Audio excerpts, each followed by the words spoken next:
And here is a letter excerpt to the Ministry of Defense in England dated October 4th, 1999. It was about a scientist's father who worked as security guard for Prime Minister Winston Churchill. The son reported to the MOD that his father overheard Churchill tell then General Eisenhower about a silver metallic disc that shocked an RAF pilot with its aerial maneuvers. In fact, the distinction or the details that were given is that a disc was doing this around a Royal Air Force fighter that was near the German border, and that it was considered to be moving at a rate in circles around a jet that was moving in the air that was completely beyond any aerial ability of humans at the time.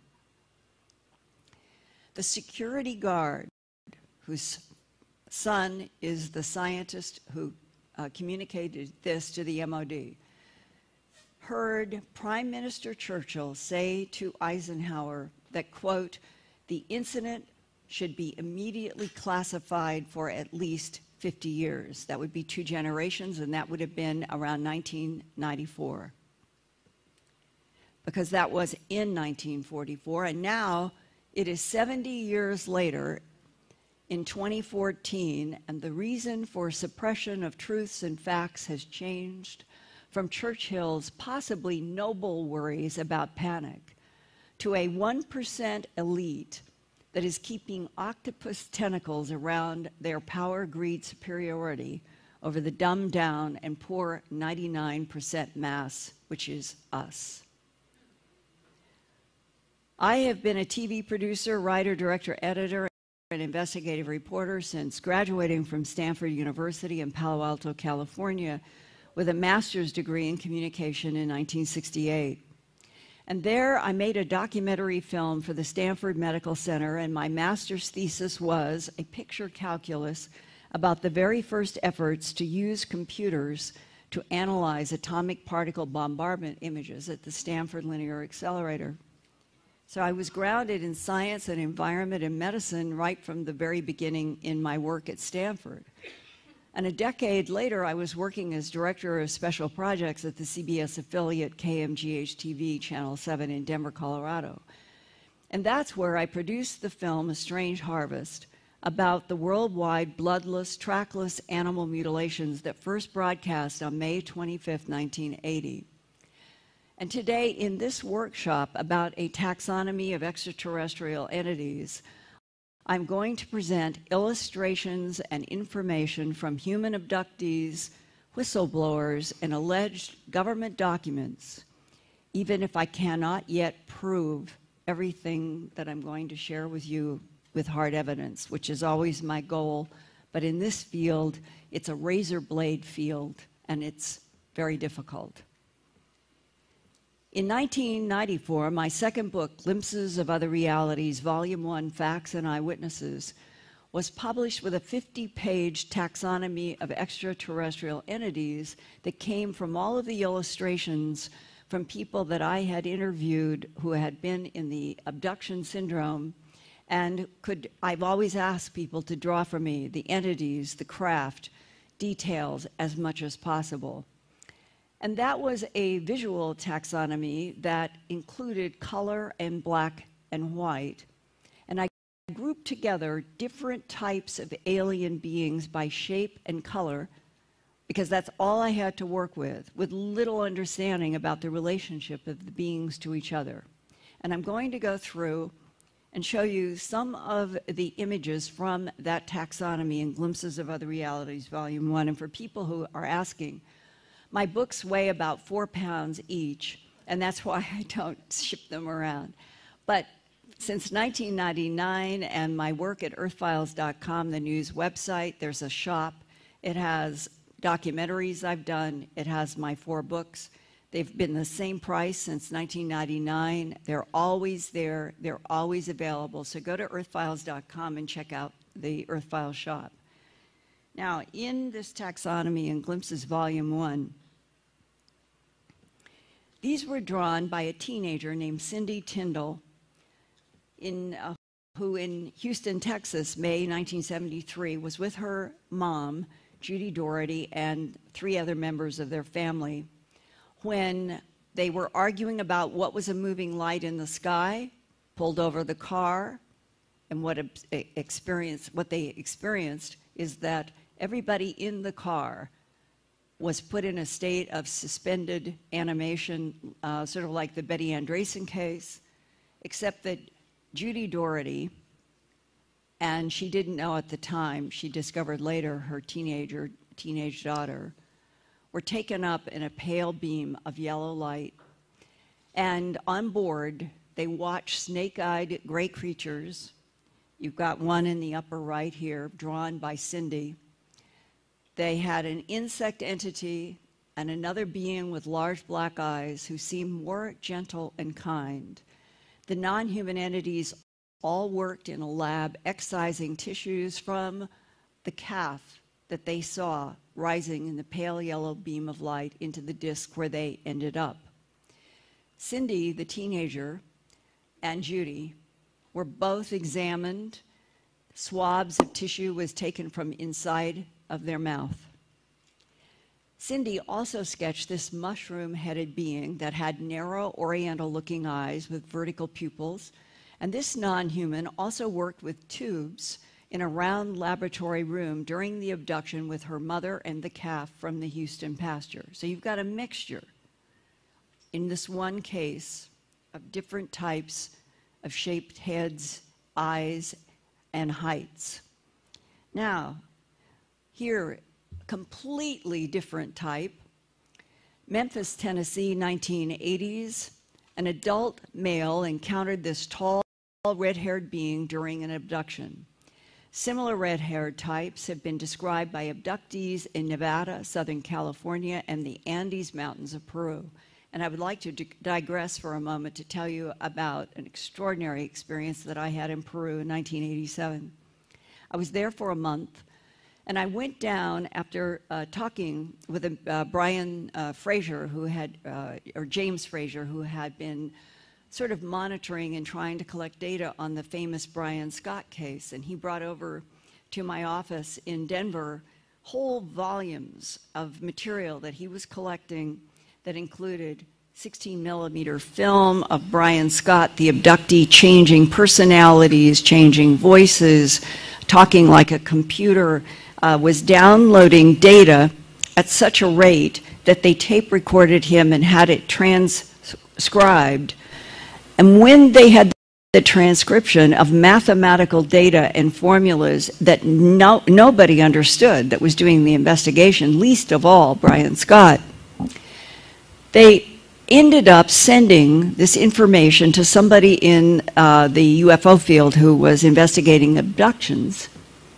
And they ended up getting an angry phone call from an astronomer in Ireland called Duncan Lunan. And he was raging at the Jim Fraser, saying, "You have no right to steal my work. I am preparing this manuscript to be published, and you are putting out all of my work and my math, and I want to know how you got it." That's true, literal. I talked with Brian Scott about this. I talked with Jim Fraser about this. Here they downloaded in this abduction scenario information that was to a T identical to what this astronomer was preparing in his private office in Ireland. And the story is huge. It involved a trip to Peru. Brian Scott appeared to be taking on different forms, seemed to be talking from the point of view of Viracocha. It's a very complex, amazing case. Jim Fraser, in 1987, had contacted me about trying to do a documentary about the Brian Scott case, and I was getting ready to go on this trip to Peru. And he said, "You must go to Pia Pinte." This is outside of Cusco, up in the Andes, and he said, "I know an archaeologist, and he lives in Cusco. His father worked as a medical nurse. In Peru, they did not have hospitals, but they had medical nurses that would travel on a route. Sometimes it would take a year or 2 years for them to go around villages. And one of those villages, Pia Pinte, The archaeologist's father had been about 5 years before Jim is talking to me, and he said, this man that I want you to hook up with, the archaeologist, he heard his father, the medical person, ask him, the archaeology student at the time, why would there be tall Shirley MacLaines in Pia Pinte? And the son said, what are you talking about? And the father said, I was there on one of our medical, and there were these, they must have been 6 to 7 feet tall. And their skin was white as white cotton sheet. And their eyes were crystal blue. And their hair was copper red and long. And he said, we tried to deal with who are they? So I get to Peru.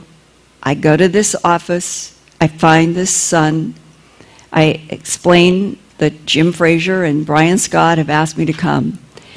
Can he take me to Pia Pinte?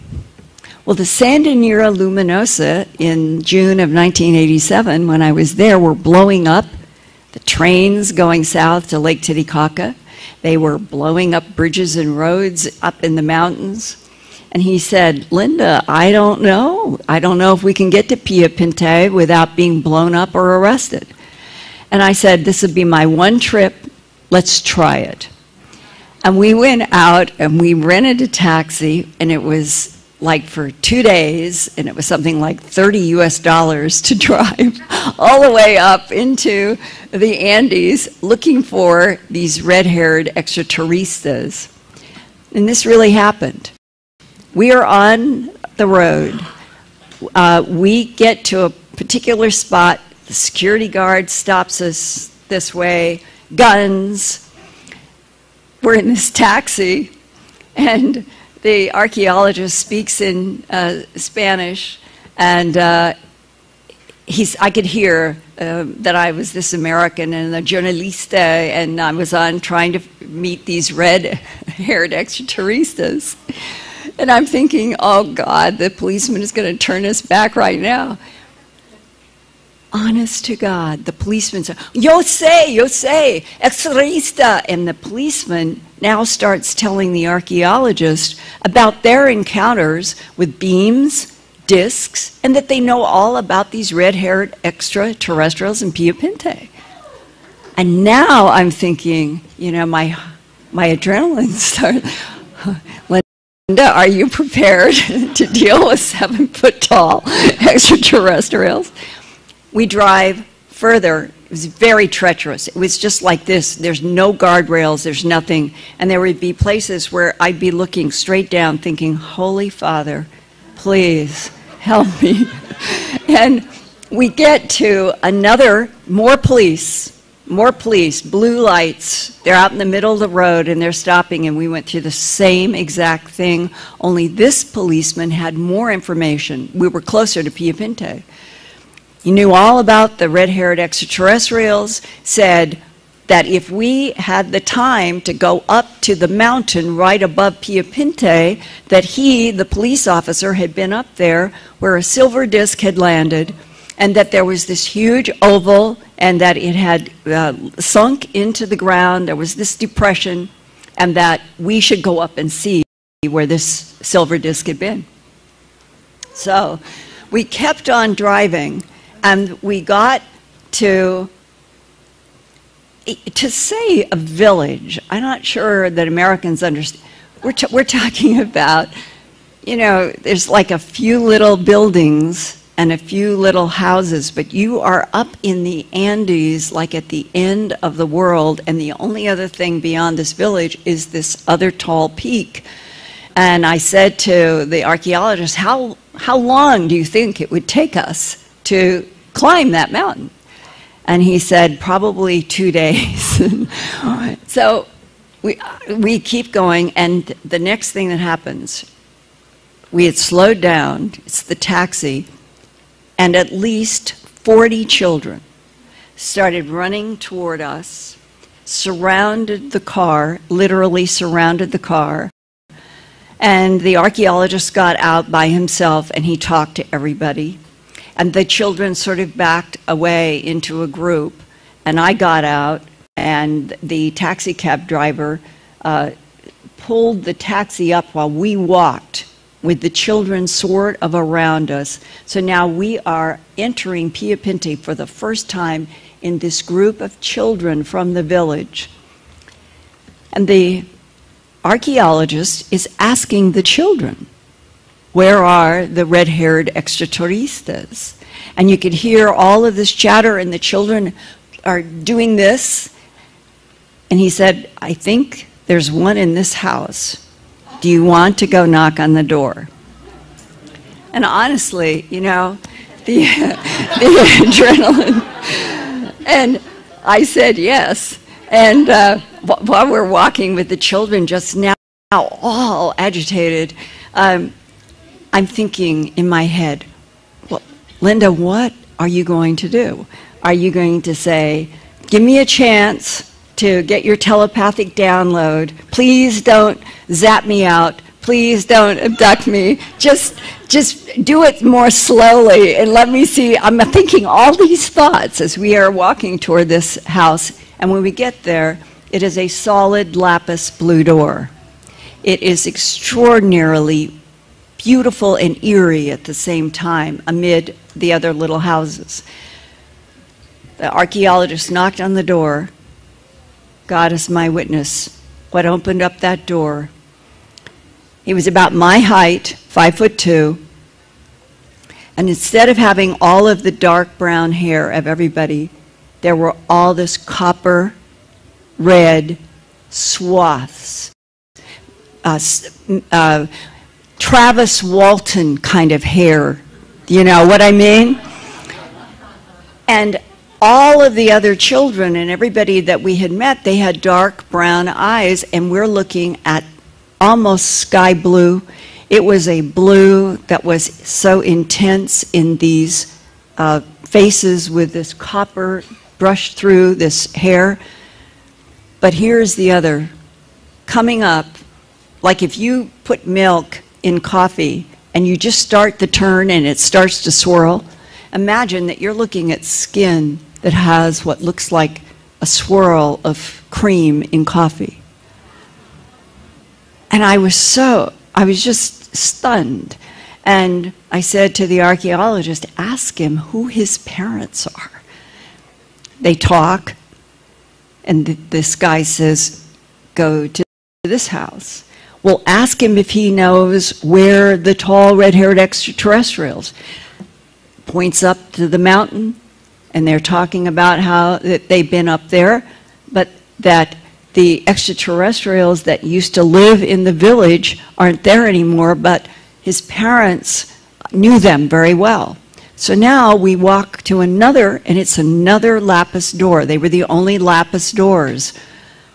We knock, the door opens, and it could be his cloned twin.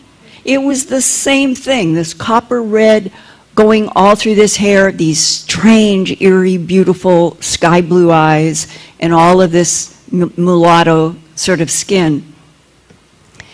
And there we learned, because this was a slightly older person, somehow was related to the other man, maybe a father. You would never have believed it. They didn't look aged. They just looked slightly different. And the father said that, yes, he had communicated with what they called it was extraterrestre estrella or something like that, meaning stars. They were from red-haired people from the stars. That they had known them, that they had come and helped them in the village, that they had a disc that they came and went from the top of the mountain, but they were gone. But yes, if we wanted to spend 2 days, they would be happy to take us up to the top of the mountain to see this oval at the top. When you are in Cusco, which we finally got back to the next day, and you go into the market, the people who sell the cocoa leaves are called pintes. They come from Pia Pinti. And what are you looking at? They're all female, and their hair, just like those guys at the doors, have all of this copper red. That's what they're called. And the locals refer to the red hair of the pintes who sell the cocoa leaves. I'm setting the stage for this whole question about the cloning, the hybridization, which I'm going to talk about in great detail on Monday, but the idea that on this planet, in cultures such as Peru, the idea of mixed blood with extraterrestrials is not foreign to them at all, and that there was a sense of, if I had just been there maybe a month or two earlier, I could have shaken the hand of, had a telepathic download with these tall red hairs that if we could go back to the slide picture, because now I'm going to go back to lots of slides. Something like this is part of the abduction syndrome. And what is the relationship between the tall red hairs, the tall blondes, the tall black hairs, the tall whites, and a whole series of others that I'm now going to continue to go through. Now, this is a fascinating case that I go into great depth in Glimpses of Other Realities, Volume 2. This was a New Jersey 1987 case, and this involved the abductee. The main concentration of the abductee was a black woman who was with her family traveling at Thanksgiving time on the Pennsylvania Turnpike right out of Harrisburg. They had stopped and gotten gas. 2 cars, because there were 7 family members and they had 5 in one car and 2, and they were tailing each other. They knew that they got the gas. Both cars, both drivers had the receipts of the gas from the gas station. I saw both of them on this day, and both cars, 7 people, the very next memory is they're 200 and some miles away in New Jersey. Any of us experiencing something like that would go crazy wondering what happened. It took a while. She ended up asking people. She worked in a mayor's office, and she had great concern that if anybody knew that she had been involved in any kind of an abduction, she would lose her job. So we had to work together extremely carefully, and I have never ever used her real name or which city, but she was working in a mayor's office. And when they got aboard, all of the family members and both cars were in a craft, but she is the only one that they seemed to be interested in. The whole family was left in a state of suspended animation. She saw that, with little grays going around her family while she was taken with the 7-foot-tall, blonde female humanoid that had what she called white, pearlescent, translucent skin. Some people have said it reminds them of marble. Think of very fine marble that is white and has a kind of bluish cast. The New Jersey female abductee thought that the male's eyes were more golden and the female's a pale crystal blue, but she compared both of their eyes to a cat's, in which there are vertical dark pupils and no white showing. The female abductee stressed that when she first saw the tall male humanoid, that his eyes were solid black. Quote, "He took something off his eyes like shields, and there were cat eyes underneath," close quote. In the lower right corner down here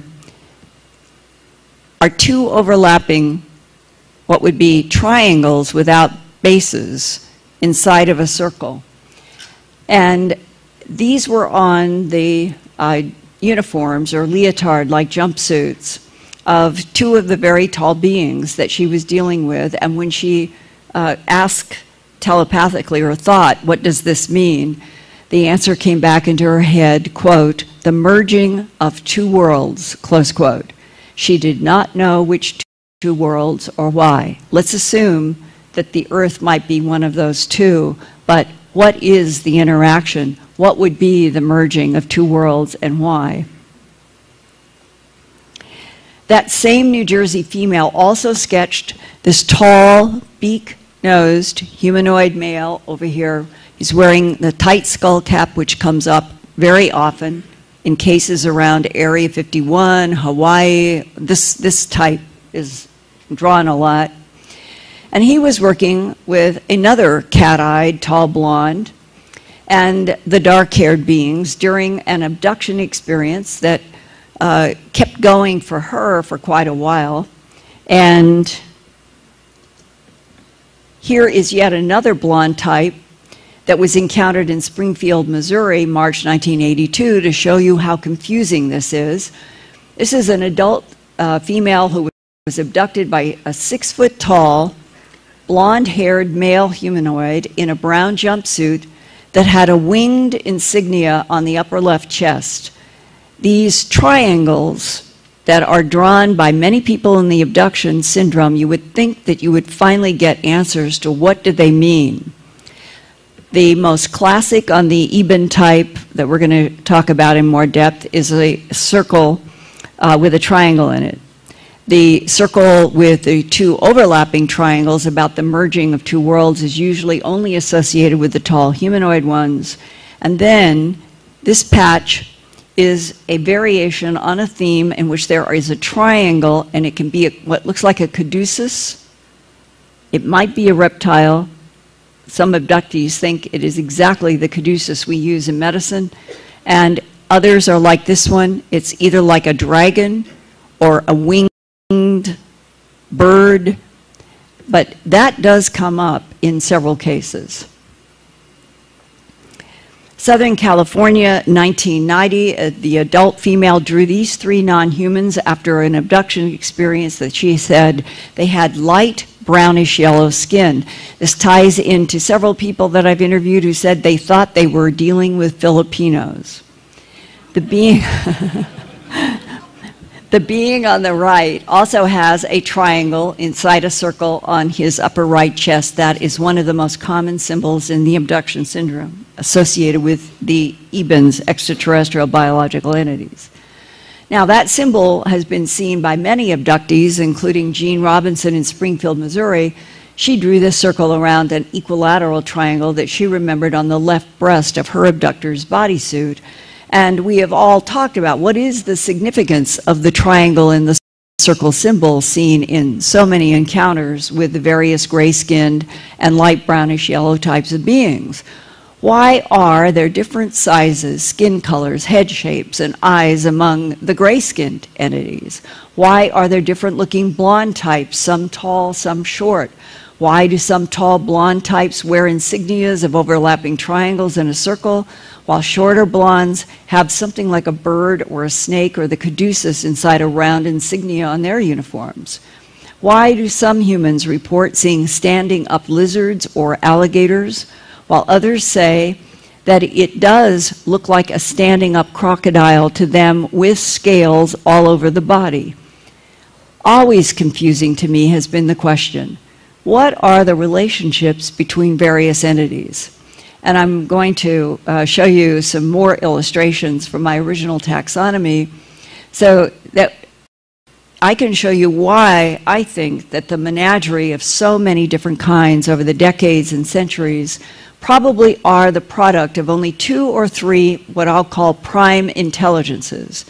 And for this presentation, I'm going to define prime intelligence as one of the top dogs behind the scenes, in which in the foreground we are dealing with many, many genetic creations, either hybrids or full-blown clones.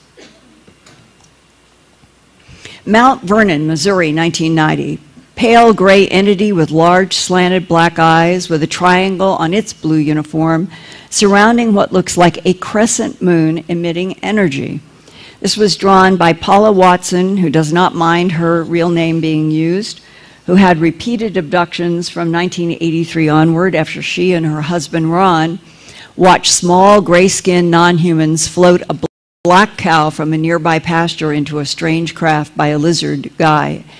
His hands had only 4 fingers, and I've been at this location walked all of the ground with them. We talked with the farm. It was a pasture across from their house in Missouri, very rural. And when they saw